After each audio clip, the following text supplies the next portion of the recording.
সম্মানিত সাংবাদিক বন্ধুগণ, আমরা বাংলাদেশ জামাত ইসলামীর পক্ষ থেকে আজকে নির্বাচন কমিশন কার্যালয়ে আসছিলাম। প্রধান নির্বাচন কমিশনার সাহেব সহ নির্বাচন কমিশনের সাথে আমাদের একটি মিটিংয়ের জন্যে। এই মিটিংয়ে আমরা 3 জনের ডেলিগেশনে আসছি। দেখতে পাচ্ছেন আমি জামাতের সহকারী সেক্রেটারি জেনারেল এবং মিডিয়া এবং প্রেস সেকশনের টিমের দায়িত্বে আছি।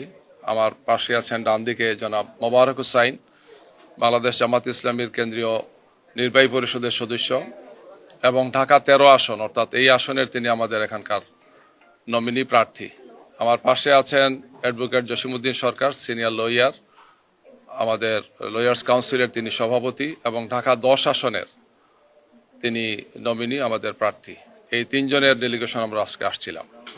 আমরা কয়েকটি বিষয়ে ওনাদের সাথে আলোচনা করেছি। আপনারা জানেন যে আমরা আগেও এসেছি, বিভিন্ন বিষয়ে দৃষ্টি আকর্ষণ করেছি, পরামর্শ দিয়েছি।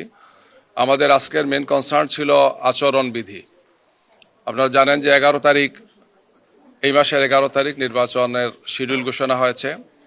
ঘোষণার পরপরই আমরা আমাদের পক্ষ থেকে আমাদের আমিরে জামাত ডাক্তার শফিকুর রহমান সাহেবের নির্দেশনায় এবং আচরণবিধির বিধি মোতাবেক আমরা নিজেরাই নির্বাচনে যে সমস্ত প্রচার প্রকাশনা সামগ্রীগুলো ছিল, অর্থাৎ পোস্টার, ব্যানার, ফেস্টুন, বিলবোর্ড, আমরা নিজেরাই 48 ঘন্টার মধ্যে নিজেরাই সরিয়েছি। বাস্তবে আরো কম সময় আমরা সরিয়েছি, তারপরও সব মিলে পুরো দেশে আমরা নিজেরাই এটা সরিয়েছি। এবং আমাদের এটাই ছিল প্রত্যাশা যে যেহেতু আগামী 13শ জাতীয় সংসদ নির্বাচন একটি খুবই গুরুত্বপূর্ণ নির্বাচন, জাতির প্রত্যাশা, এই নির্বাচন যাতে ফ্রি, ফেয়ার এবং ক্রেডিবল হয়, এখানে আমাদের পক্ষ থেকে যাতে কোনো ধরনের ত্রুটি না থাকে। কিন্তু আমরা দেখতে পাচ্ছি যে বিভিন্ন জায়গাতে নির্বাচনী আচরণবিধি মানার ক্ষেত্রে বড় ধরনের ব্যত্যয় হচ্ছে, লঙ্ঘন হচ্ছে আচরণবিধির। আমরা আজকে এই সমস্ত বিষয়ে ইসির দৃষ্টি আকর্ষণ করেছি যে ওনাদের পক্ষ থেকে এই ব্যাপারে আরো সক্রিয় হওয়া, দায়িত্ব পালন করা। বিভিন্ন জায়গাতে মানে ম্যানুয়ালি যে সমস্ত ব্যানারগুলো লাগানো হয়েছে, বিভিন্ন বিলবোর্ড ইত্যাদি ইত্যাদি, এর সাথে আবার ভার্চুয়াল অনেকগুলো আছে, আমরা দেখলাম ডিজিটাল যেটাকে বলা হয়। তো এগুলা ওনাদের পক্ষ থেকে যাতে অপসারণ হয় এবং একটি লেভেল প্লেইং ফিল্ড নিশ্চিত করার জন্য এই সমস্ত বিষয় আমরা ওনাদের দৃষ্টি আকর্ষণ করেছি। নির্বাচনী ক্যাম্পও কোনো কোনো জায়গায় আমরা বলেছি হয়েছে, তো ওনারা এগুলা নোট নিয়েছেন এবং এই ব্যাপারে প্রয়োজনীয় পদক্ষেপ ওনারা গ্রহণ করবেন, তারা বলেছেন গিয়ে। বড় একটি দলের পক্ষ থেকে বিভিন্ন ধরনের কার্ড আপনারা দেখেছেন, হয়তো আমরা সাংবাদিক বন্ধুদের মাধ্যমেই দেখেছি। ওনারা বিভিন্ন ধরনের ওয়াদা করছেন যে আমরা এত লক্ষ, এত কোটি কার্ড দিব, এক একটা কার্ডে এত হাজার, এত লাখ টাকা পাবেন, এই ধরনের অনেকগুলো ওয়াদা করছেন, যেটা নির্বাচন বিধির অর্থাৎ আচরণ বিধির সুনির্দিষ্ট খেলাফ আমরা বলেছি। এই ব্যাপারে ওনাদেরকে পদক্ষেপ নেওয়ার জন্য আমরা বলেছি।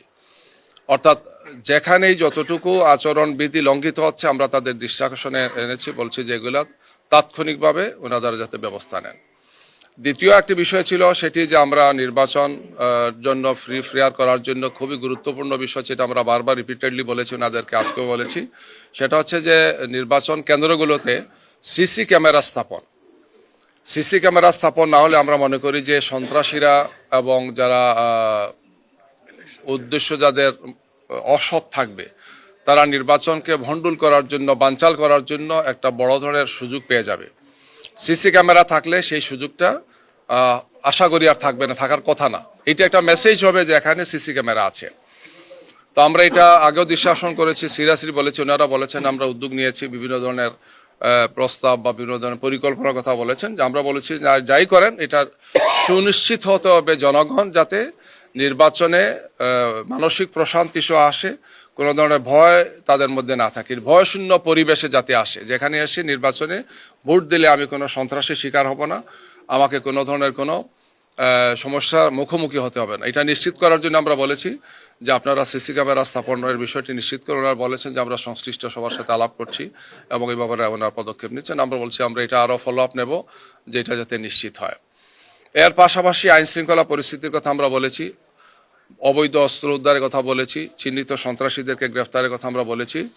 বিশেষ করে অতি সম্প্রতি আপনারা জানেন ঢাকা 8-এর একজন সংসদ সদস্য যিনি ইনকিলাব মঞ্চের আহ্বায়ক, খুবই জনপ্রিয় একজন যুবনেতা, যিনি আমাদের জুলাই যোদ্ধা।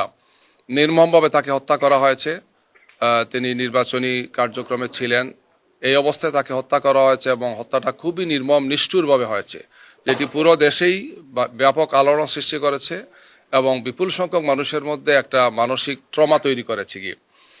তো এটা সহ আরো যে সমস্ত ঘটনাগুলো ঘটছে, খুলনায় একজন সাংবাদিককে হত্যা করা হয়েছে সহ, আমরা বলেছি যে এর জন্য ওনাদের গুরুত্বপূর্ণ একটি বিষয় হচ্ছে যে অবৈধ অস্ত্র উদ্ধার করা, সন্ত্রাসীদেরকে গ্রেফতার করা। তো এই ব্যাপারে ওনারা আমাদেরকে বিভিন্ন পদক্ষেপ যেগুলো নিয়েছেন, আইন শৃঙ্খলা বাহিনীর প্রধানদের সাথে, তারপরে অন্যান্য বাহিনীর প্রধানদের সাথে মিটিং করেছেন, বলছেন আজকে আমাদের একটা মিটিং এখানে হয়েছে। এই সব মিলে ওনারা আমাদেরকে বলেছেন যে আমরা এই সমস্ত উদ্যোগগুলো নিয়েছি। আমরা বলছি না, জনমনে এটা নিয়েও উদ্বেগ আছে, উৎকণ্ঠা আছে। আপনাদের পক্ষ থেকে আরো দৃশ্যমান আমরা দেখতে চাই যে আপনারা নিকট ভবিষ্যতে সামনের দিনগুলোতে যাতে এই ব্যাপারে প্রয়োজনীয় পদক্ষেপগুলো গ্রহণ করে। এরই সাথে আমরা আরেকটি বিষয় বলেছি যে আমাদের নেতৃবৃন্দ যারা নির্বাচনে ভূমিকা রাখছেন, আমাদের আমিরে জামাত, সেক্রেটারি জেনারেল, কেন্দ্রীয় নেতৃবৃন্দ, শীর্ষ নেতৃবৃন্দ ব্যাপক সফর করবেন, বিভিন্ন জায়গাতে তাদেরকে যেতে হবে। তাদের নিরাপত্তার বিষয়টি আমরা দৃষ্টি আকর্ষণ করেছি যে কেউ অনেক ফেসিলিটিস পাবেন, ভিভিআইপি ফেসিলিটিস পাবেন, আবার কেউ পাবেন না। এটা তো লেভেল প্লেইং ফিল্ডের হলো না। এটা এই বিষয়টি ওনাদের দৃষ্টি আকর্ষণ করেছে। ওনারা বলেছেন যে এই বিষয়টি সংশ্লিষ্ট যে মন্ত্রণালয় দেখেন তাদের সাথে তারা কথা বলবেন, ওনাদের পক্ষ থেকে প্রয়োজনীয় ভূমিকা ওনারা রাখবেন। এই সমস্ত বিষয় নিয়ে আমরা আলোচনা করেছি। এর পাশাপাশি প্রবাসীদের ভোটাধিকারের যে বিষয়টি আমরা বলেছি যে ভোট হওয়ার পরিমাণটা ভালো যদিও, কিন্তু আমাদের প্রত্যাশা অনুযায়ী হচ্ছে না, বিভিন্ন কারণে হচ্ছে না, সেটা আমরা আলোচনা করেছি। যে ভোটাররা যখন যান সেখানে ভোটার হতে গিয়ে রেজিস্ট্রেশন সহ এই প্রক্রিয়া যে অ্যাপসগুলো ওনারা করেছেন খুবই স্লো, বিভিন্ন সমস্যা ওনারা বলেছেন যে বিভিন্ন ধরনের সমস্যা হচ্ছে, কি কি কারণ হচ্ছে সেগুলো ওনারা চিহ্নিত করে ব্যবস্থা নিচ্ছেন। আমরা বলেছি যে প্রবাসীদের বিরাট প্রত্যাশা, প্রায় 101 কোটির উপর ভোটার হওয়ার মতো এখানে হয়েছে, সব মিলে 6 লাখের বেশি এখনো হন নাই, 6 লাখের পাশাপাশি হবে ওনারা বলেছেন। তো এখনো যে সময় আছে আমরা বলেছি যে এই ব্যাপারে প্রয়োজনীয় পদক্ষেপ নেওয়া এবং প্রবাসীরা যারা আমাদের রেমিটেন্স যোদ্ধা, যারা আমাদেরকে এই দেশের অর্থনীতিকে সচল রেখেছেন, তাদের বিরাট প্রত্যাশা যে তারা ভোটাধিকার পাবেন, ভোট দিতে পারবেন, এই বিষয়টি যাতে তারা প্রয়োজনীয় পদক্ষেপগুলো গ্রহণ করেন আমরা সে বিষয়ে তাদেরকে দৃষ্টি আকর্ষণ করেছি, পরামর্শ দিয়েছি, ওনারা সে সমস্ত বিষয়গুলো দেখছেন। এগুলো নিয়ে আমাদের মধ্যে আলোচনা হয়েছে আর কি। জি, ধন্যবাদ।